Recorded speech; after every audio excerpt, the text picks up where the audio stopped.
School Days, I'm Danita Bailey. And I'm David Bailey. So today's episode will be a bit of a departure from our regular episodes. So, School Days, as a lot of you know, but some of you may not know, was born out of David's and my journey of helping our kids successfully navigate the waters of academics.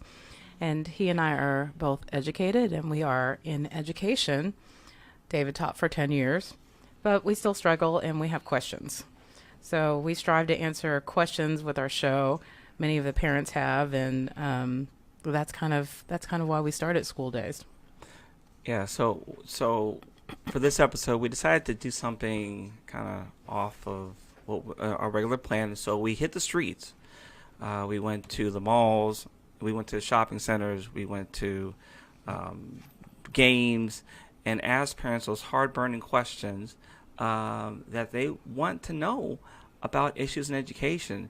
And so instead of us doing our pre-scripted questions, we went straight to the parents and asked them what frustrates them, what challenges them, and just really anything they wanted to know. And we want to tap into the experts that can help us to get some of those questions answered today. So we're really excited about that. So we've invited two people who have a combined 62 years of experience in education to answer these questions and any questions that you guys have that are listening out there. But before we go any further, let me just say, we say this every week. It does take a village. If you hear a great parenting tip or nugget of advice, share it with your parent friends. Facebook it, Instagram it, tweet it, link it in, and add the hashtag School Days Show and hashtag I am School Days. And also, especially today, more than any day, we want you guys to be a part of the show. So if you have any questions or comments, give us a call at 214-431-5062. So Dave, who do we have with us today? So it is my honor to introduce Dr. Buddy Bonner. He is a career educator who has served a local public school district for almost 30 years. During that time, Dr. Bonner has taught middle school students language arts and social studies, worked as a middle school administrator, led and supervised 21 campuses, educating 16,000 students, and has been engaged in all facets of human resources leadership. For the past 5 years, Dr. Bonner has served as an assistant superintendent for employee services. Dr. Bonner is a member of the Texas Association of School Administrators, Texas Association of School Personnel Administrators, Lewisville Noon Rotary, and previously as a board member for Special Abilities of North Texas. Dr. Bonner received his Bachelor's of Science degree in Political Science from the University of North Texas, his Master's of Science degree in Educational Administration from the University of North Texas, and his Doctorate of Education from Dallas Baptist University. Away from work, Dr. Bonner is married to Rebecca Bonner, who is an elementary art teacher and soon-to-be school counselor. Together they have 5 children ranging in age from 12 to 23 and attended, how do you pronounce the name of your church? Treach United Methodist Church. Okay, Treach United Methodist Church. I wanted to say Trich, but I said, I don't know, Treach, Trich. Yeah, so, but anyway, yes. So, Treach United Methodist Church. So, we're really glad you're here, Dr. Bonner. Thank you for coming. Thank you. I'm going to enjoy this. This will be good fun. Yes. So also we have BeLinda Nikkel, and she's a retired educator from Lewisville Independent School District. She obtained both her bachelor's and master's in education from the University of Oklahoma.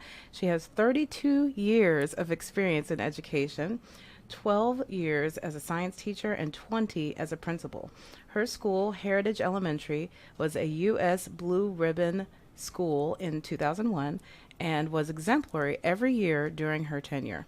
She was an adjunct professor at Oral Roberts University for summer math and science academics. And you also have a scholarship in your name at the Lewisville Education Foundation. So that's awesome. So thank you guys both so much for joining us. And we are really excited about this show. And as David said, we did hit the streets and we had a lot of people with a lot of questions. So we're just going to jump right in. First of all, we had a lot of questions about STAR. A whole lot about stars. Yeah. So we interviewed people, so we're going to just play our first one here.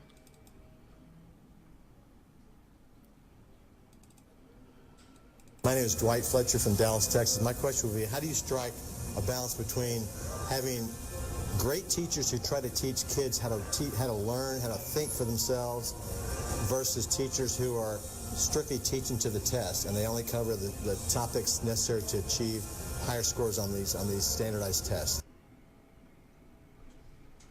Okay.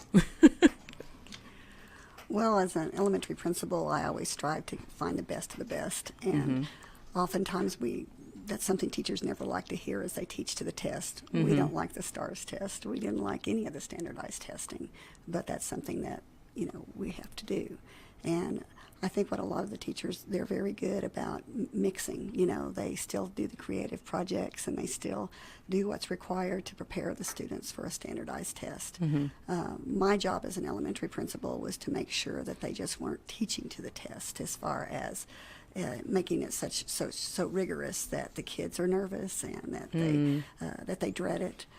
So they try to blend it in, and that's with our curriculum. And I know with Lewisville, they did a wonderful job. We have a lot of curriculum directors, and they would write the curriculum for us. And a lot of it is intertwined into the daily lessons, and they don't even realize it.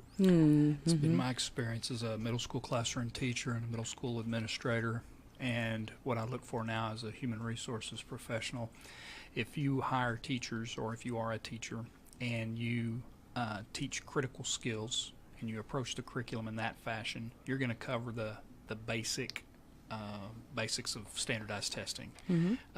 You'll also have a more engaged classroom where children will want to be participating and enjoy class and learn if you strive for the highest levels of instruction, addressing critical thinking skills, addressing rigor, doing that and differentiating along the way for students who need the help. You'll address everything you need to address in STAR. And that sounds very simple, but that's been my experience as an educator. Just for our audience, could you just clarify when you say differentiating, That's just good. so what does that mean in the classroom setting? And I'm going to lean on Dr. Nikkel here as well to hopefully augment my answer. But one size does not fit all for kiddos. Right. If you're teaching a concept about math, and I'm not a math teacher, but I'll just use math as an Right. example. If you're teaching a concept about math and this half of the student class gets it, but the other half does not, then you need to look at a different way to teach that content. Come at it a different way. There's more than one way to skin the cat, right? Right. So a different approach in that teaching that concept, and you should have that as a classroom teacher built into the lesson cycle. Yeah. I'm going to teach it this way, but then for augmentation and enrichment, I'm going to do these things. Would you concur with that? Exactly. We have some kids that are very tactile learners. There's some kids that are visual, some that can get it just in lecture. So you do have to differentiate. You have to spread the curriculum around and find out how your students learn. And that makes more of a heterogeneous classroom, so to speak, because you're not teaching just to one skill set. And I think that's something that, it's good for us as parents to know is, how does our child learn? Are there resources that we can go to, somewhere where we can test our child so that we can find out, are they kinesthetic, are they auditory? Yes. Because that affects how we help them at home too. Right. Well, on Noggin Educational, noggineducation.com, our website, we actually have a questionnaire. This is a part of a DNA as far as how we do our coaching sessions with our students. And so, but this can be open for anyone. We do a learning styles inventory, Right. So that every parent, we share with every parent how their child learns, and then we can show them specifically, strategies as far as how to help them learn at home, based on how they're wired as well.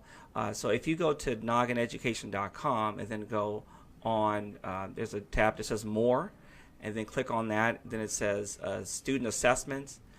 You'll be able to see that there, and there's a learning styles inventory. We also cover other things as well. Time waster surveys, there's other things that kind of factor into learning as well. But if you want to specifically find out about how your child learns, you just go on our website and click on More, and then Student Assessments, and it'll come to me. Then I can freely share that with any family who wants to know more about that. Yeah, learning style inventory for kiddos is a great idea. Yeah. So we have one for K through 5th, and then one for 6th through 12th. Yeah, it's a great idea. Absolutely. Okay, well, we have a Keeping along the lines of STAR, we have a mom from Fort Worth who said, I have a third grade son who will take the STAR test this year. He does not meet the district standards for dyslexia, but because he was so close on his assessment and because he exhibits dyslexia type tendencies, his principal has provided resources to him throughout the year. He just shared with me his deeply rooted anxiety about taking the test next week, sharing a fear of performance and not being able to pass the test to get into 4th, 5th, and 6th grades. He also shared that he cares about learning and wants to do well, but feels like the test is a barrier to his learning. These words are his, not mine. My question is, how and for what reasons can a parent pull their child from the STAR testing? As an administrator, when do you advocate for this, if ever? I did run into that quite a bit of time, several times. It's a lot of pressure. Years ago, third grade had to be no pass, no promote. Mm-hmm. You know, if they didn't pass it, they had that kind of pressure as a third grader. You know, we're talking 9-year-olds. Right. And I totally empathize with this parent because he is so close to being dyslexic and didn't qualify for their program. They could possibly be 504, and those accommodations could help him throughout his education career, Right. even into college, where they could do accommodation where he has extended time on the test. He could have the questions read to him on the test. These are just some of the accommodations that they can make that might ease his frustration and also his fear. And it's a shame that we have that kind of pressure on a third grader. But his willingness to want to do well, and I do admire the parent being an advocate for their child. Absolutely. And for the administrators and for that teacher. But that's something that she could possibly look into as qualifying for 504. That's great. I agree with Dr. Nikkel 100%. You know, she dealt with See, that I've been more at the promoted. elementary level than we did at middle school, right? Because certainly not third grade and middle school. But, you know, you really have to reach out to the campus principal and even that special ed department, you know, to get the assistance you need. And that's what I would recommend to any parent in charter school, private school, traditional public school. You know, we're community service. We're public servants. And so we're there to help, and so that's what I would recommend on the bureaucratic side, right? Help your kiddo for sure, but what services are available, and how do I get those? And if you knock on one door and it's not open, keep knocking on doors, Right. You know, Absolutely. So. That's important.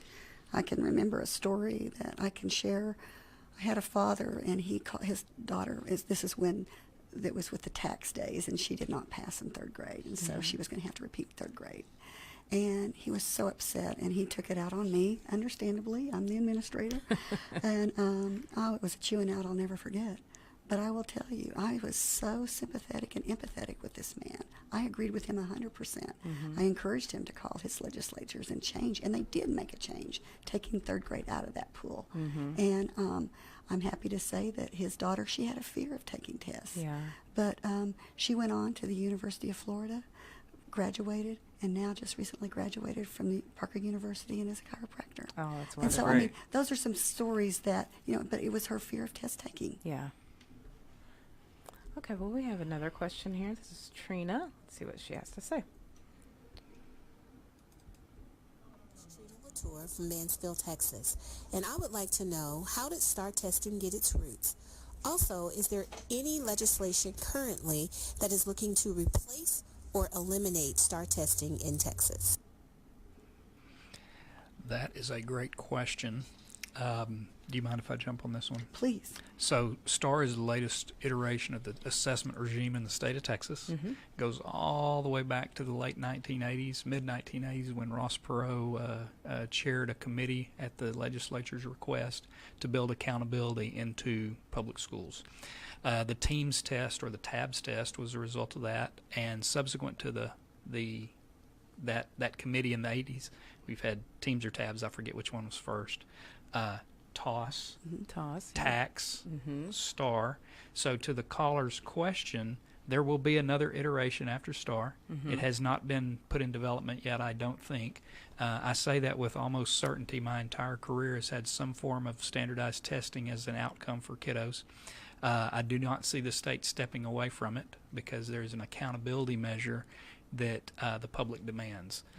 Whether Ms. Nikkel or I or any of us believe that's good for kids or not is really not the point. There's the accountability piece that the legislature has in place, and so I've kind of deviated a little bit from the caller's question, but I do not believe that accountability will go away, and I feel certain that there will be another measure of student performance after STAR. And I, in my own personal opinion, it should not go away. We do need to hold our country accountable to meeting standards that are going to make sure that our education system is working for our kids. But we've had so many iterations of it because it hasn't been the best. And Right. so we're still basically working on it. It should absolutely be, now this is Buddy Bonner's opinion, it should absolutely be, the accountability measure should be assessed, and it should be dialed down, in my opinion, because I do think it's gone overboard. I think in instances like the last question, it's not good for kids. I have a kiddo of my own that I pay for that's 19, and she doesn't like testing either, you know, and it's held her back a little bit. And so from a student-centered standpoint, you know, I believe it needs to be dialed down. But I would agree with you. We are a tax-supported entity in public education, and you know, accountability is not a bad thing. Yeah. So. Okay, so we have another question from Kyrie M. in DeSoto, Texas, and her question is, what are your thoughts about standardized testing being used to determine a teacher's pay and pay raises? Well, I'll Got a jump little on that. chuckle out of Belinda for that one. Exactly, and then I'll pass it to Dr. Bonner because he has so much experience in human resources. And But- she is a teacher, by the way. Oh, good. Kyrie Well, A. and it was one of those things where they did take it away, you know, there for a while. And in some districts, they have localized it where they still connect it to the, you know, bonuses or that sort of thing if they meet all criteria and exceed. But it's not fair. The teachers do not have any control over the students that they get. Right. And that I think is the huge point as far as why would, let's say, Highland Park and South Lake, those teachers would get all of these big bonuses because their kids are acing the test. Right. And let's go to Wilmer Hutchins that was having some trouble. Is that fair? It's not fair. And so that I think the legislation has finally kind of figured that out. But again, some local districts still are trying to tie that to performance, and I personally don't feel it's correct. It's right. There was another run at this in the early 90s, merit pay called Career Ladder for Teachers, and it terminated when the state decided not to fund it any longer. Okay, so money was a problem. Currently, this is an issue at the legislature, right? Merit pay for teachers, performance pay for teachers. There are several districts. Dallas is one of them that has a plan in place. And Dallas ISD will tell you they like their plan, but the funding's unsure. So, you know, it all goes down to that dollar at the end of the day.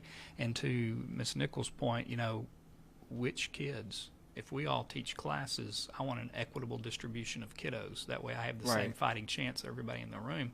But that's not always necessarily what is best for that campus, best for those kids.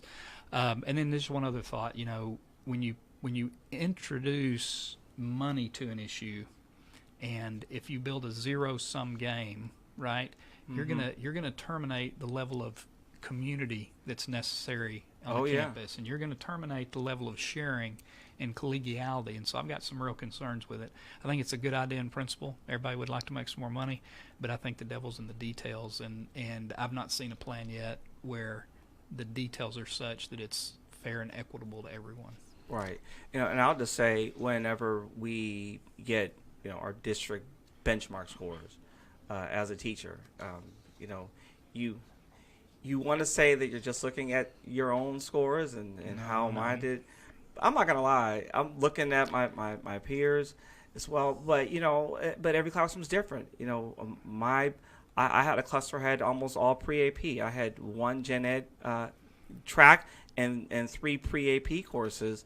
So that wouldn't be fair to compare my scores to someone who has, I had kids who had, you know, 4 or 5, you know, special ed students, and you know, several with multiple 504 plans in place, and so, you know, that's not fair. You'd want to measure growth in that instance, right? Of course, absolutely. You'd want to measure growth, but sometimes those plans don't do that. Right. They would just measure, capping out on the assessment measure. So it's a nettlesome issue for sure. Yeah. It's currently in the legislature, and we'll see what they decide to do by the end of this month. Yeah, it's interesting.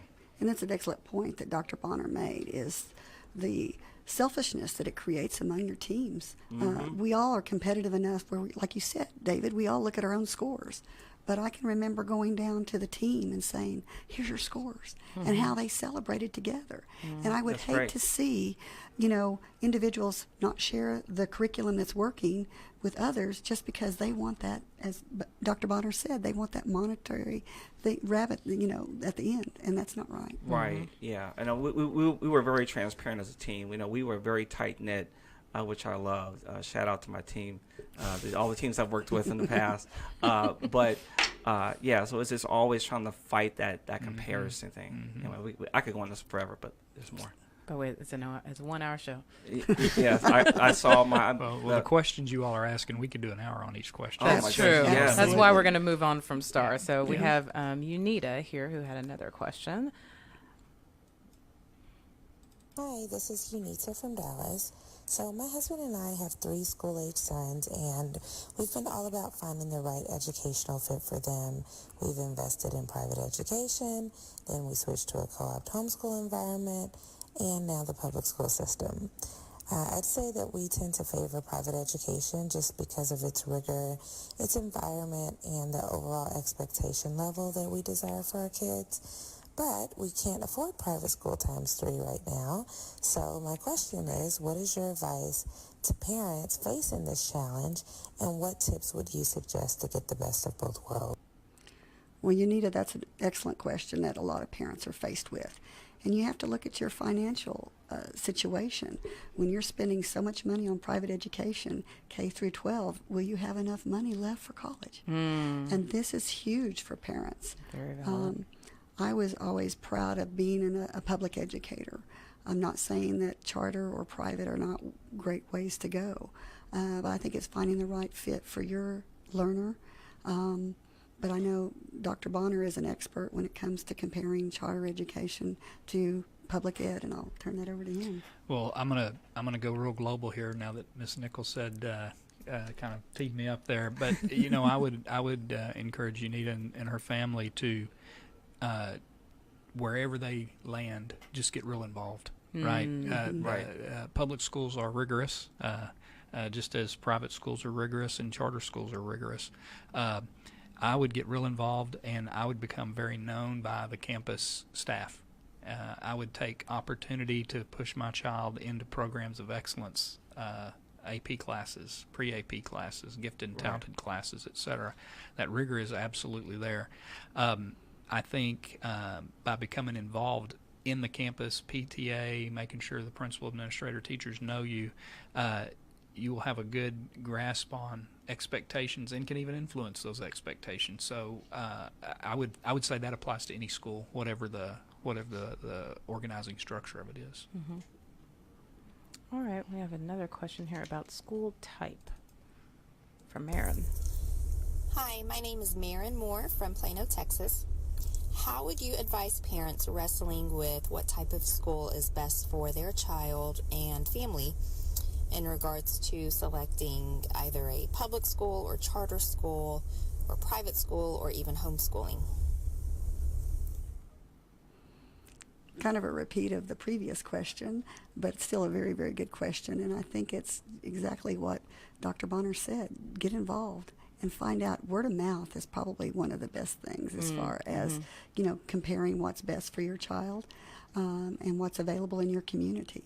If you're going to be spending, an hour and a half commuting to a school that's further away, you've lost a lot of academic time right there. So, those are just some things that you need to look at, but also what kind of learner your child is and what's going to be the best for their situation. I think so. One thing we used to do, and I know that BeLinda's campus did it as well, is we do campus visits, right? If a parent That's came good. up and said, "Hey, I would love to come tour the middle school I worked at," well, come on up. We want to show you what we were about and what we're doing. And so, under the broader heading of do your homework, right? And I would say that about public schools and private schools and charter schools. I'd put homeschooling over to a separate entity because by its nature, that's the parent or a caregiver doing the instruction, and I think that's a whole different kettle of fish, and I'm not qualified to speak to that. My sister did that while her kiddos were all the way up to high school, and they're very successful with it. That's a different level of commitment. But on the others, do your homework, and become involved and shop, know what your kiddo needs and find that. It's out there. It's out there. I'm going to say it's at a traditional public school, but because that's my experience. Right, and we've tried both ways, not including homeschool. We had our children in public school, and then we had them in a charter school, which worked until it did not work, and now we have them in public school again. So, are there some resources or places that you can go to kind of start doing your homework? I think the best thing to start is just visit, like Buddy said, make those campus visits. One of the things that we did at our campus, and I think was very successful, because you don't have any idea what's coming in that front door. So we would do a questionnaire for kindergartners coming in, trying to find as much as we could about that student. And then when we had students later on, I had the teachers put the classes together, and we had a true heterogeneous mix instead of a homogeneous class, because that way you had the same amount of high, average, and low in every class, so a teacher's not getting stacked with like all the low or all the high. And then I also would take some parent input. Naturally I wouldn't say, we want Mr. Bonner because we heard he's so cool and the kids love him and all of this. Not the case. We have to. He had a good reputation. You seem pretty cool to me. No, he did. He had a great reputation. Not but at all. You do have to kind of say, well, my child needs a structured teacher, or my child needs an empathetic teacher. My child is very fragile, and communicate that to the administrator. And that way, we all know that the bottom line is, no matter if you're in a charter, a public, or a private institution, that instructor is the key. And I feel like that's the best thing that a parent can do, is to advocate for their child and find what the best match is. So that's a great qualitative answer, right? A quantitative answer, big old data nerd. Yes. Go to the TEA website. Thank you. And sort for Texas Academic Performance Report. Yes. TAPR. You're familiar with that? I am. Yeah. So the TAPR report is available on every public school in Texas, whether it's traditional public or charter school, and you can find more data on there than you will ever want to look at about all sorts of things: student performance, staff education, staff salary, Demographics, student and makeup staff of- ethnicity. Experience. You can even dig a little bit, and I don't think it's on the TAPR report, but you can get discipline reports, so you can find a whole lot of data. They measure everything through PEEMS in the state of Texas, and it's on those reports, either the TAPR report or other reports that are available through TEA. You may have to dig a little bit, but that's a great warehouse for all that. Yeah, and just a resource that may be less, not as deep. What do y'all think about great schools? Can I jump in there on Please, that? I think it's a good website. However, the anonymity behind a keyboard sometimes is a dangerous thing, and so I would take the pros and the cons expressed on something like that with a grain of salt until I did my due diligence myself. Okay. You know what I mean? Yeah. Because it's easy to slam a school just like it's easy to praise one too much that really maybe is not realistic. So I would read and review that, but Yeah. I'd want firsthand information as well. Yeah, and I know when you and I were looking for a house, we were going on to great schools and kind of looking and seeing what schools were in the district and how they were rated, and that was kind of where we started, just to see, whether or not we were going to be in a good school district. And good school district is relative. The schools, and there are certain schools that are better within the school districts as well. One thing we used to do a long time ago, and we've gotten back to it because it's a great snapshot of what our campuses provide. We call it a campus profile or a campus spotlight, and it certainly has assessment data, but it also has responses from parent surveys. It's all our alternative to STAR that we like to promote, because it's locally developed and it shows what our schools do in addition to what they are required to do from the state. And so if you could find something like that would give you a snapshot of what that campus life is like, that'd be really beneficial as well. Yeah. And also just within any given campus, let's say there's a school that maybe on the great schools rating may not look as high, but I mean there's always there are tracks and there are great teachers and great courses that are still available So you don't want to, throw the baby out with the bathwater per se. Absolutely. I just say, oh, well, they're all, no. I mean, it depends on what's happening in the school, and the nature of the students that are grouping there. One school you would have thought I was a horrible teacher. You looked at the data. Another school you would have thought I was a genius. Right. Depending upon what school I was at any given year, but it wasn't necessarily that I was any better or worse. I mean, I got better and I grew as an educator. But yeah, it's not quite as black and white as my point is. It's not quite as black and white as the numbers will indicate. And it's goodness of fit for the kiddo involved. Right. My own daughter, and I won't get into it too much, but she changed schools her senior year. The school she came from was a great school. The school she got to was maybe not as held up with such virtue. She had a great experience both places. Right. Yeah. Great experience both places. So And a lot of it has to do with the involvement of parents. Yep. Absolutely. So that makes a lot of the difference. Well, and Dr. Bonner and David both had very good points, but something else that's very relevant that we all know, and it's factual, that when you look for buying a home, if you're not looking at your school district, then you've made a big mistake, because good school districts are what sell homes. It is. And that's Yeah. what keeps your values up, and that's something that's just, if you're not familiar with that, you need to make sure that that's on your number one radar. Strong families, right? Strong schools and strong communities. You bet. You pull one of those out and you've got a problem, but if you have all three, you're going to have success. Absolutely. Absolutely. So we've got a question from Jocelyn Walker. This is a great question. So the question is, how do you teach your child to respectfully engage with a teacher who, quote, doesn't like them or seems to be extra hard on them? It's a great question. And I've had that so much, and I've even had to the point where parents want their child removed from that classroom. Yeah. However, if we think back to some of the teachers that were a little harder on us, but they saw something in us, they pushed us to that level, set the bar high.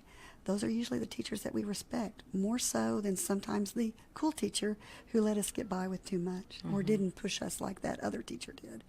I think that it's also cultural as far as respecting adults. I've seen something I'm 60 years old, but I have seen how we have changed as far as respecting our elders. From my grandparents, how much they feared their parents, Right. and And their teachers. and their teachers, and how much they respected. And now I have had kindergarten teachers come to me and say, "I just had a student refuse," and this is more and more common. They've never heard the word no, or "I don't want to participate." And that's a child not respecting the teacher, of course, and so that makes it very hard. So I think, going back to the original question, I think respecting authority, respecting the teacher, and giving it your best shot no matter is important for success. Working with kiddos who are hesitant to work in class or whatever the issue is, I think some of that, how to manage that's a developmental issue, right? I mean, if you were talking about a third grader, I would anticipate the teacher and the parent coming together and coming up with an action plan to put the kiddo in a position to learn how to do that. Because as parents, we're not going to be around for those juniors and senior students. They need to be handling that sort of interaction with adults. In fact, they don't want you around to handle that in most cases. Right. So, starting in the grade levels of elementary school where Miss Nikkel was, that's a really good opportunity for that. So as the kid promotes and grows, they can take on some of that ownership themselves. It also gives us as administrators a chance to work with staff on ways to handle that situation with parents and kids, again, to give the skills to the kid to learn to handle situations on his own, because they're going to face those in life. Yeah. And I have had to work with staff to not be so, rigorous. Right. To not be so hard on it. There might be first grader. Why do you have to put so many red marks on that paper? There's other ways that you can conference with the child individually, hand it back to them, and then maybe not mark up a paper so bad so that the child is scared to death of you or think that you're picking on them. So there's ways, too, that the administrator can also work with that teacher that maybe they need to make some changes, that they're coming across too hard on a child, especially in the elementary level. Yeah. But again, I have to be empathetic with the teachers when I have a teacher that comes to me and says, "I just had a child in kindergarten tell me, make me. I don't want to leave the computer lab, or I don't want to do this, make me." Those are things that never happened, like I said, back in generations previous to us. We're in a different time, yeah. Exactly. Well, we just want to take a quick break to say if you have any questions or comments, we have Dr. Buddy Bonner, and who's an associate superintendent in Lewisville ISD, and education advocate BeLinda Nikkel, and they're answering any question that you have that is education related. So give us a call at 214-431-5062. Another question we had was from Willie in Arlington. He wanted to know why they did away with nuisance tickets, which I had never heard of, which is disturbing the peace tickets. I'm sorry. Disturbing the peace tickets for fighting in schools. Parents were given tickets and paid fines for misbehaving students back in the day.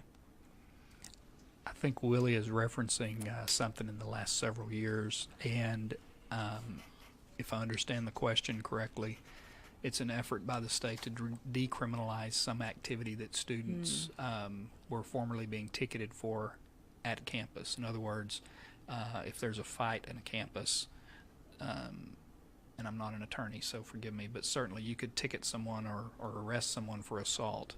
You could also handle it as a fight at school. And so within the past 6, 7, 8 years, there's been an effort by the legislature to decriminalize some activities at school, and I think that's what he's probably referring to. And I would think that that's probably a good measure to do, because there probably was a disparity in the kids that they chose for it to be a fight versus the ones that they chose to. Danita, I think you're probably exactly correct. to make it a felony or well, and where does that ticket for it? Where does that stop? Right.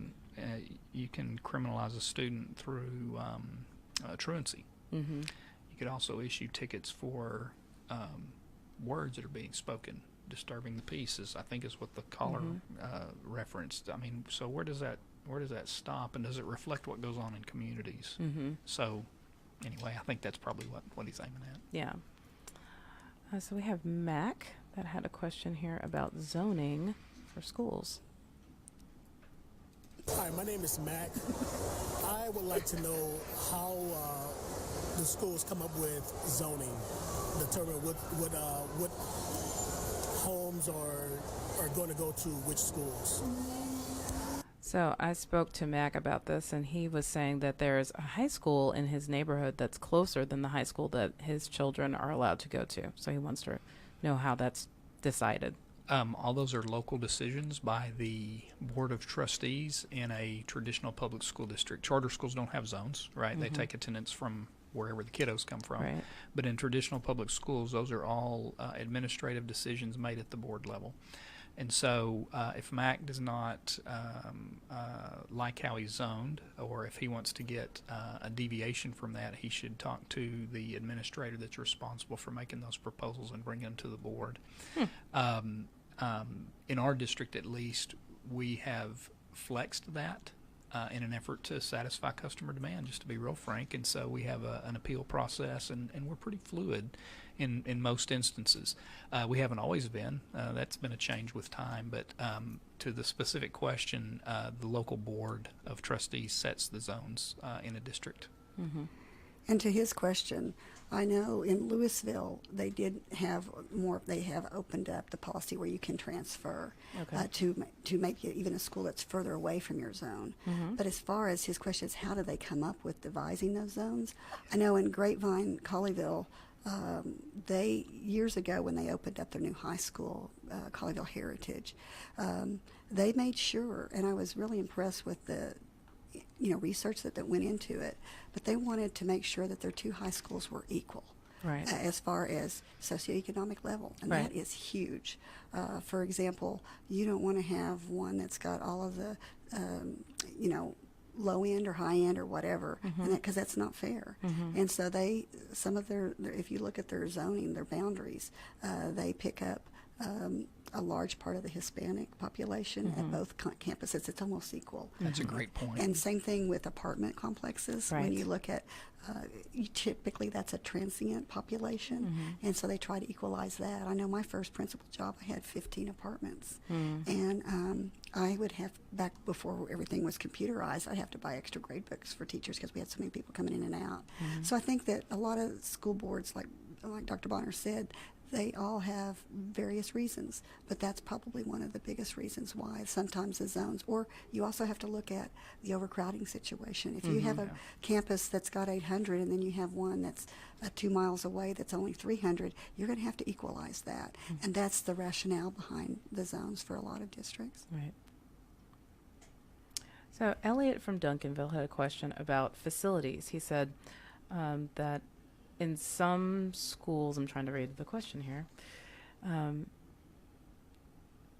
funding is allotted differently in some schools versus other schools. And he noted that there's crime in some schools, leaky roofs, window units instead of central air, and he wanted to know how funding is allotted for some schools versus others. Oh my goodness. Not knowing the specifics that Elliot's dealing with, it'd be really hard to answer that, just to be honest with you.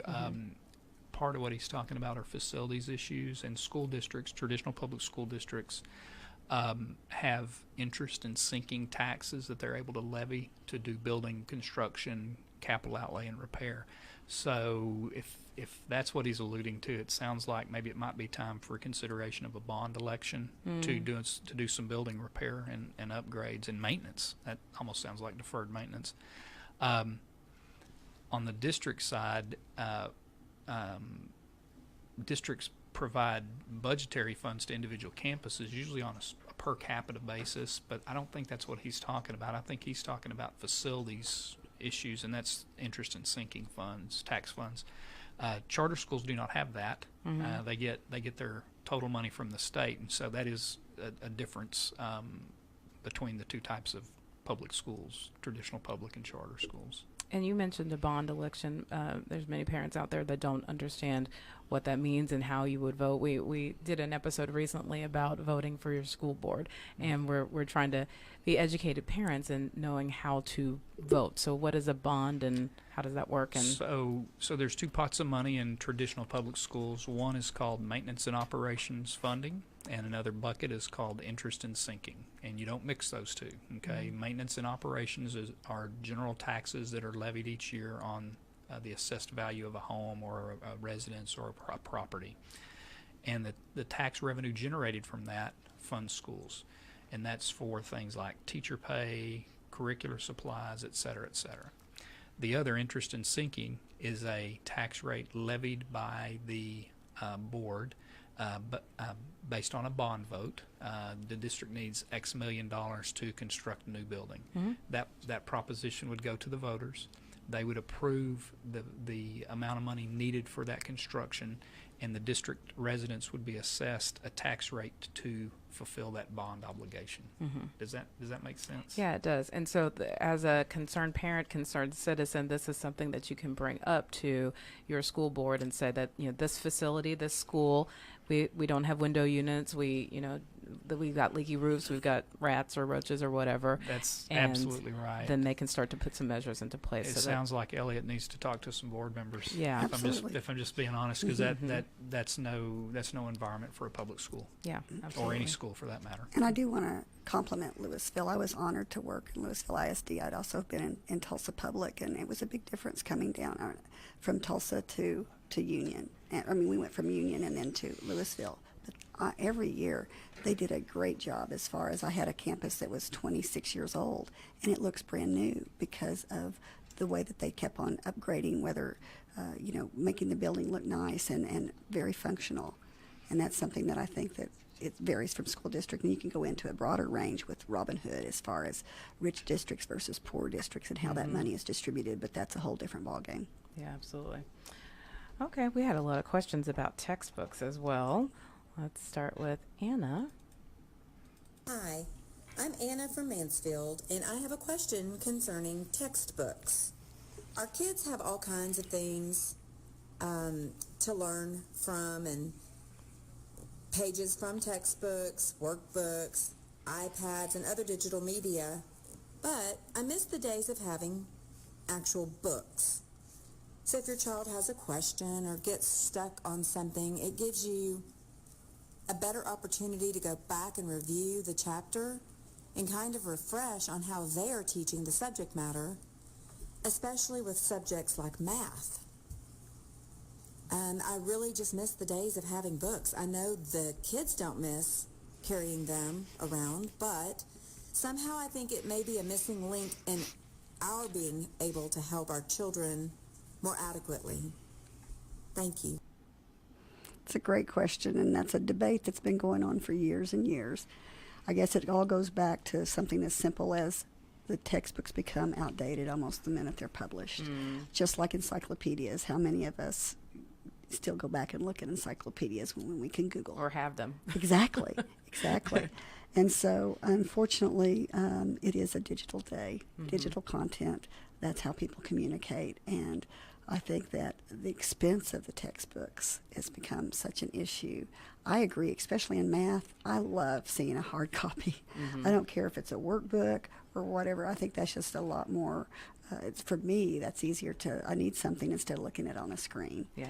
But I know Dr. Bonner probably can tell us a little bit more from the finance part of it. You know, we're living in very disruptive times as far as that's concerned, right? Because you can get every book you need on this phone or this iPad, and that's easier on a kiddo to carry around. Yeah. Right? So, I mean, Because there's the backpacks are weighed down when they have all those. Yeah, and we're also dealing with some generational issues, right? I mean, I'm 52 years old, will be next week, and I kind of like to have that book as well. My kid doesn't want to carry a book around. She wants her iPad. And so it's a disruptive time as we transition from one format, textbooks, to another, right? Interestingly, the publishers have not dropped the cost of digital materials. Now let's talk about that for a second. Don't you think it's probably a little cheaper to produce en masse? Just a little bit. But they've not dropped, and I don't mean to throw rocks at them, but that's the fact of the matter that our curriculum and learning and teaching department has experience in making these purchases on an annual basis. So we're still living in disruptive times, maybe. So Something that I read is that comprehension is not as high when you're reading off of a screen or scrolling off of a tablet or something like that as it is in textbooks. So have you guys heard that or come up against that? I don't know. That's something that it's kind of a person's preference as well. Like when, a person, do they want to read the book on a Kindle or on their iPhone or on their iPad versus a hard copy? And are they comprehending that any differently? I haven't seen any research that says that that's not the case. I think it's kind of the individual preference, because you can still flip back on a Kindle. You can still flip back on the iPhone. So I'm not 100% sold on that.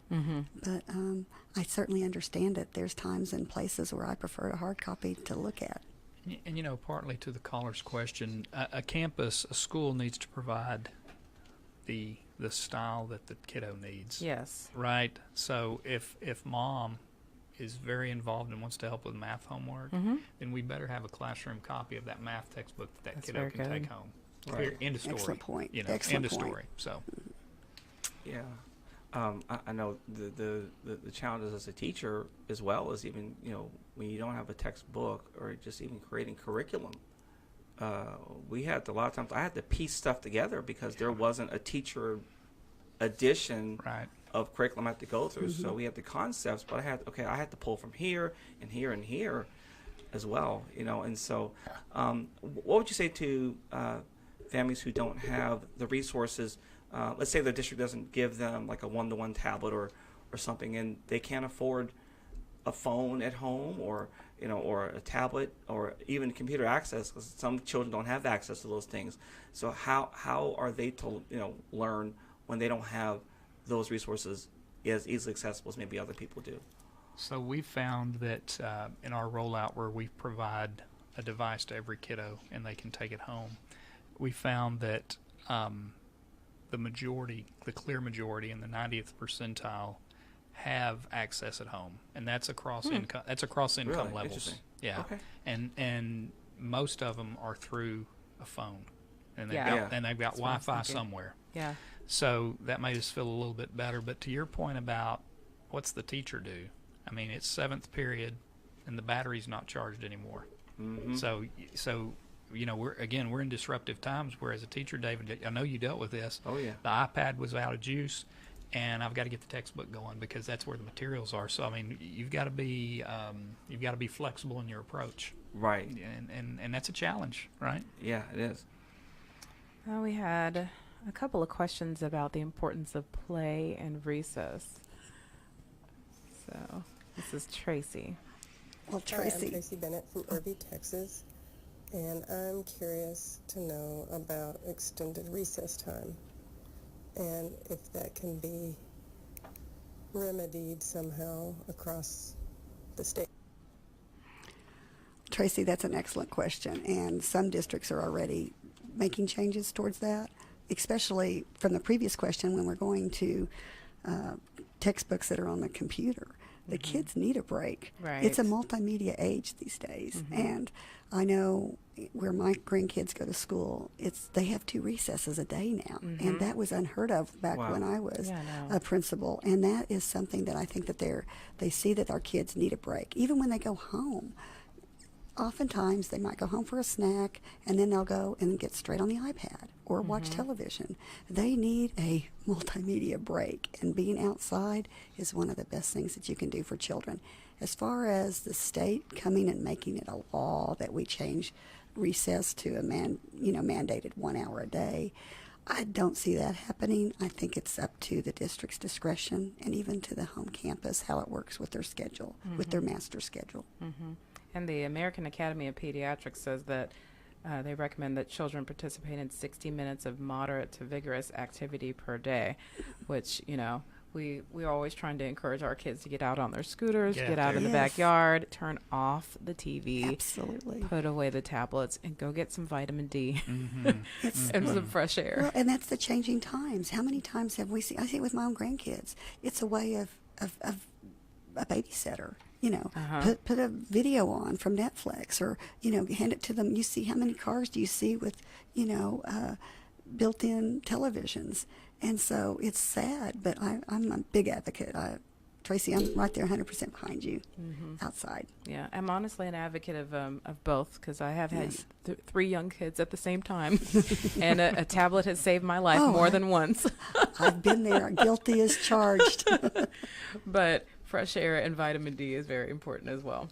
Agree. Is there anything else we wanted to quickly Well, hit on yeah, before because we have like 1 minute left? Yeah. Well, just on a side note, I know it's also the taking away of home economics. I took wood shop and metal shop, and we had a kitchen, and we baked things, and taking some of those concepts that we learned in class and putting them to use in the especially like in math, like just in a different context. So I miss my opinion. I wish those were back. I think kids could really benefit from them, but I don't know whether unless you're in a track now. But it was as a part of the core curriculum. Anyway, that's just I never took home ec. you didn't. Mm-mm. You missed out. Did I? Yeah, you did. Some good stuff. Is that why I don't like cooking today? I can cook. Let's clarify. I Yes. don't enjoy it. Yes. See, well, I took home economics. See? And you love cooking, right? Well, yes. I mean, once I get into it. Anyway, Well, I agree with you, David. I think vocational training needs to come back. That's one of our problems in America. If you look at it, we need people who will do vocational activity, do vocational jobs. I've traveled a lot since I've retired, and I've been to many countries, and I still see that vocational training is needed everywhere. Yeah, absolutely. There's a book called The Saber-Tooth Curriculum. It was written in the 1930s, and the premise of the book was every time you want to add something into the curriculum, what we as educators do is we don't take anything out. And so let's do some family and consumer science, right? Let's add a bunch of that, and let's add a bunch of woodworking, but what are you going to take out? And we don't do that. We just keep adding. And so that's really the quandary: is what's important. What's important for a child to know, and is going to put them in a position to be successful moving forward. And it might be family and consumer science for this group of kiddos, And you got to put some choice, and we want kids to enjoy school, but that's a curricular issue that where are you going to spend your time and your resources? And so it's an interesting question. Yeah, that's why we've lost cursive, I'm sure, because something had to go. We did have a caller that had that question. I saw that one. Yeah. Yeah. We didn't get to everybody today. It goes back to multimedia. Yeah, yeah. Well, unfortunately, we are out of time, so thank you guys both so much for answering our questions and being kind of on the hot seat today. As we always want to do is let you guys know what's happening with Noggin. So what's going on with Noggin Educational Coaching, Dave? So, we're beginning to transition into the summer, and I know one of the things we always encourage our families to do is to reflect back on the school year and think about what are those areas and gaps that your child needs to grow in from the previous school year, because as they move into the next grade level, the information that they learn does not go away. So we encourage academic enrichment, small group coaching as well, to help your child there. There are also students who are looking to get ready for, there's still time for test prep for the fall, and more closely for the June SATs and ACTs as well. So we can come alongside you there, but really just starting to think forward and getting ready for what's coming around the corner so that your child can hit the ground running in the fall. So if you want to find out more, go to noggineducation.com. And find out more about the services that we provide. We'd be happy to talk with you and how we can serve you for the end of the school year to finish well, but also to get ramped up for the next school year as well. And with Noggin Educational Foundation, we are gearing up for the summer with our summer math and reading program, Spark. So if you live in the Dallas-Fort Worth Metroplex, we would love for you guys to come and help us to put together our activities. We need you to cut and paste and assemble activities, and we will probably also maybe buy you a little pizza and put on some music, and we have a good time. So reach out to us at info@nogginfoundation.org. So what's happening next week? So next week, on school days, we're going to welcome Jorge Gama from the Mending Clinic, who will give us tools and tips for helping our children fail well. It almost sounds like an oxymoron, but you'll have to tune in next week to check that out. So please tune in next week with us. Yeah, I'm really interested in that, in what Jorge has to share about that, because a lot of people have a fear of failure, but with the proper perspective, we can use failure as a stepping stone to reach our goals, right? That's right. That's right. So as always, head to our website, schooldayshow.com, for more information. And remember, you don't ever have to miss a show. Find us on Spotify, Apple Podcasts, Google Play Music, and Stitcher, and really anywhere that you listen to your favorite podcast. And as always, follow us on Facebook, Instagram, and Twitter at Noggin Foundation. And we always want to end our show by saying that David and I are parenting by grace. We depend on God to give us the wisdom and the strength we need to raise our kids into flourishing adults. And if you want to know more about that, email us at info@schooldaysshow.com. Have a great week.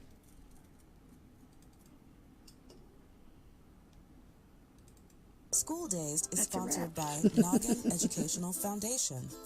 At Noggin, we provide free educational resources to students from low-income families and support to their parents like the preceding broadcast. School Dazed is made possible by the generosity of listeners just like you. Please consider donating to Noggin at Noggin, Noggin, foundation.org.